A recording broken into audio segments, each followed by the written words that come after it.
Hello everyone, I am Tanzil. I'm a research scholar in GNU, and the topic that I'm going to present today is a part of my assignment. I'm not doing research in lexicography or in linguistics. I'm doing research in pedagogy, but it is part of my assignment, so that I thought I should present it before you, and your suggestion can help me to improve my this research also in future. Okay, so I would like to start with the title which is there on your screen, An Exotic and Mystic India from the Preface to Lexical Entries of two Hindi French dictionaries. The first one is Dictionnaire Hindi Français written by Federica Boschetti. Second one is Dictionnaire Général in Hindi Français written by Nicole Balbir and Jagban K. Balbir. So these two dictionaries have been written by French lexicographers. So here is the flow of my presentation. First of all, I would be talking about the structure of the selected dictionaries, objective of the research, methodology, and some conceptual framework of this research like dictionary culture representation. And at the end, I will show you some examples, how these examples at microstructure and macrostructure, they represent India. Okay, so I would like to start with the first one, structure of the selected dictionaries. So these are the contents which are there in the dictionary: number of entries, pronunciation, origin, grammatical categories, types of definitions. The plus sign, which means this is in the first dictionary, and minus means which is not there in the second dictionary. So you can see the first dictionary, which is by Federica Boschetti. So I have it's only 5,000 entries, and in the second dictionary it has 25,000 entries. So if you can see on the slides, the first dictionary by Federica Boschetti, it has more information. Although it has 5,000 words, but it gives you more information on each entries. And in the second dictionary, it has, although it has 25,000, but it gives you a very less information on each entry. Even though if you see, there is no pronunciation entry also in the second dictionary, but which the pronunciation you find in the Federica's dictionary. So these are a very basic information about these two dictionaries, the structure of the dictionary. Now, the objective of this research.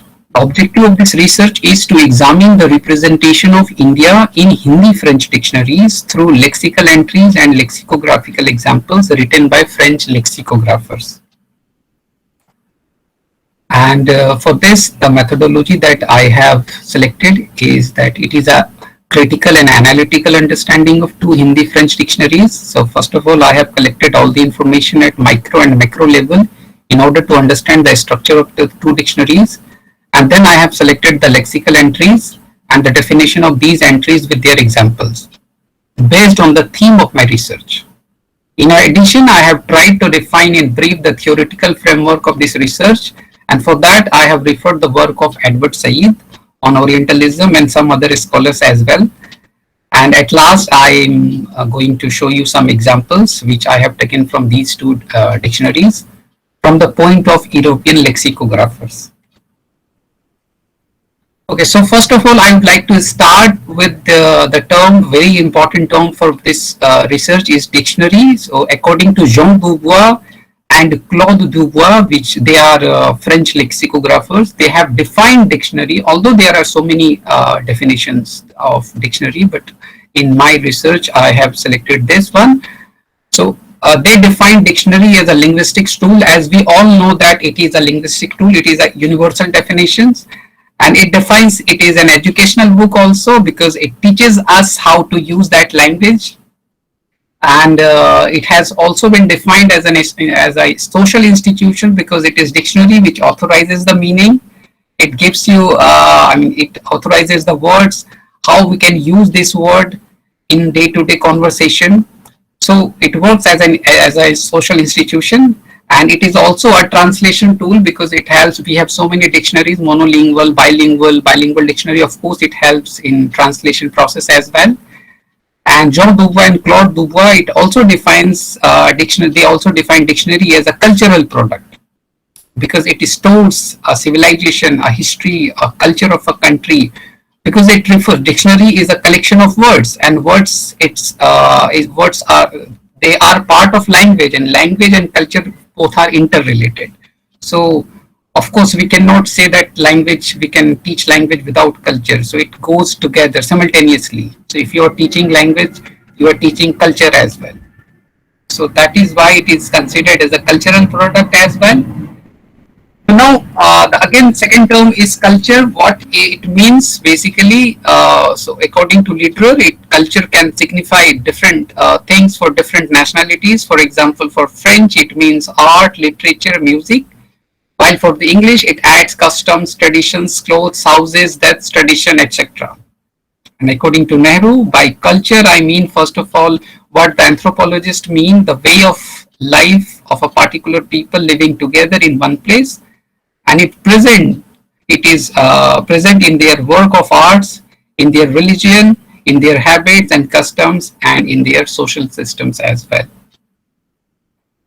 Okay, so in this, when we are talking about culture, then we have to talk about representation of that culture, how it is represented. So according to Ellen Gohard, the concept of representation means to study the images or perception of others.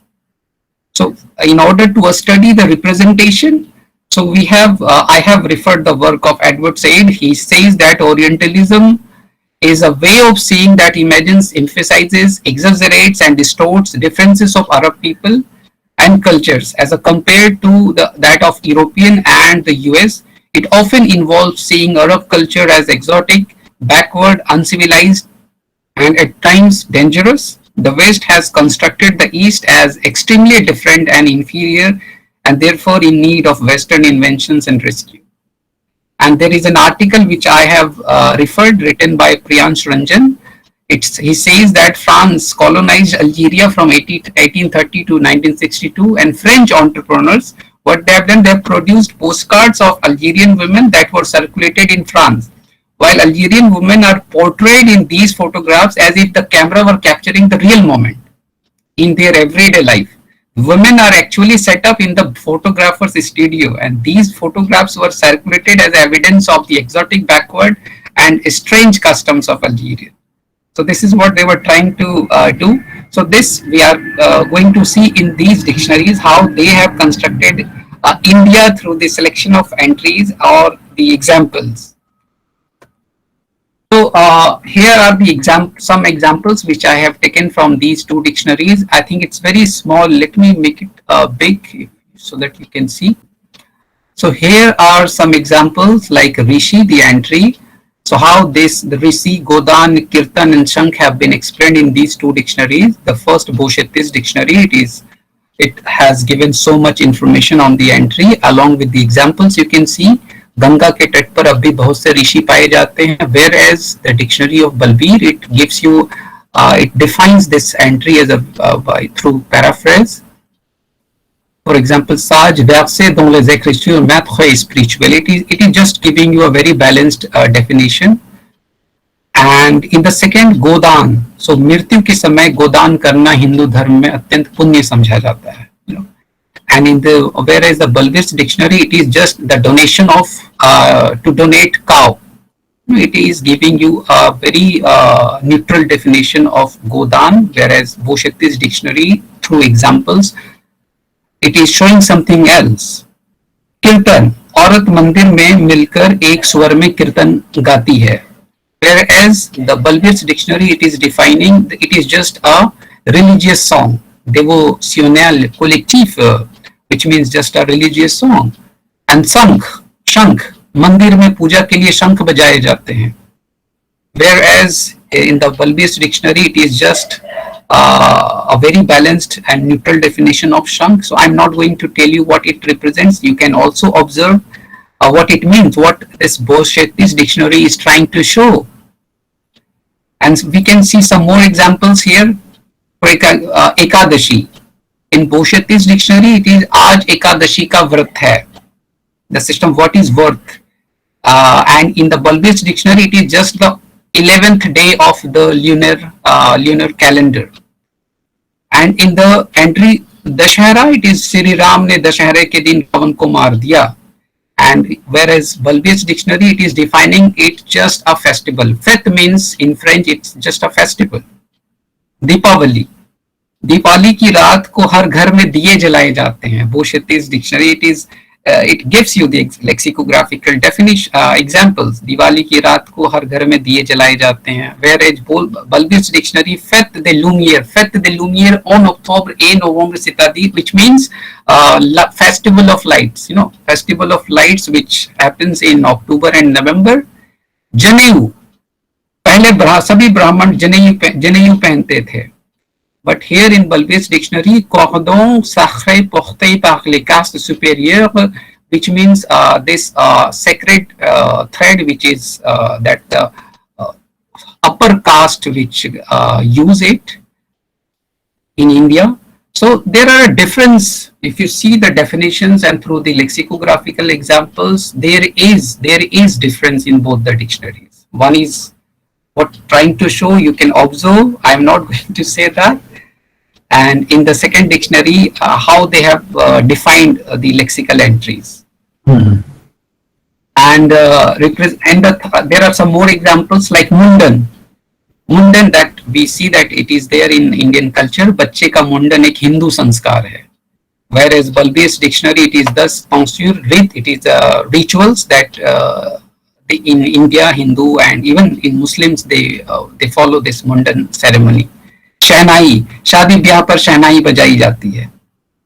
And this is just in the Bulbius dictionary, it is just a musical instrument. ढोल, शादी पर ढोल बजाए जाते हैं. And in Bulbius dictionary, it is just a drum. It has been defined as a drum. डुगडुगी, गांव में डुगडुगी बजाकर कल के चुनाव का ऐलान किया जा रहा है. And in Bulbius dictionary, it is not that, they are giving you very simple definitions. So, and there are some entries that I have collected from the dictionary. You can see in Boshetti's dictionary like Dashahara, Diwali, Rakhi, Holi. So these entries are there in both the dictionaries. But like Eid, Bakrid, Baishakhi, and there are other festivals also which I couldn't add here. So they are missing in Boshetti's dictionary. Festivals of Isai, festival of Christians, Muslims, Punjabi, other cultures like Pongal, festivals of South Indian, they are missing in these dictionaries. And for example, Ganga Jal, Murti, Gita, Kirtan, these entries are there in Boshetti's dictionaries, whereas Bulbius dictionaries, they have more than that. For example, they are including also Guru Granth Sahib, Quran, so a very holy text of Muslims. So these entries are there in Bulbius dictionaries, but Boshetti's dictionaries, they don't include. So what is my observation here? I have also found that the Boshetti's dictionaries, they have included the words which are only related to Hinduism. Let me give you some more examples which I could not add here in the slides. For example, the word talaq, and what example has been given to define the talaq? कि राम ने सीता को तलाक दे दिया. And in order to define the word अंगूठी, it has given the examples that कि अंगूठी पर राम का नाम अंकित है. And in order to define the word Doordarshan, the Boshetti's dictionary has given that Doordarshan लोग रामायण का प्रोग्राम देख रहे हैं दूरदर्शन पर. Whereas the dictionary of Nicole Bulbius, it has given a very balanced definitions, very neutral definitions. So after analyzing these two dictionaries, that I have come to the conclusion that the dictionary of Boshetti, it represents a very monolithic view of India, whereas a dictionary of Nicole Bulbius, it represents the plurality of Indian culture that exists in our society. And most of the examples and entries in Boshetti's dictionary show that India is a spiritual country, whereas Nicole Bulbius' dictionary, it breaks this perception through the inclusion of entries which represent India as a multicultural nation. And the inclusion of words Shang, Dugdugi, and those examples that I have shown you, it signifies actually the exotic side of Indian culture as well. So here I conclude, and thank you very much, everyone, for your attention. I think that was a very well chalked out comparison between the things that happen in translation. There are a lot of difficulties. There are a lot of hiccups in translation, and many things get lost. Actually, the meaning also doesn't get percolated at the last stage, right? So many things do get lacked. And in French and Hindi, there's a lot of uh, mismatch over there, Right, where you can't get the real meaning out of it, right. right?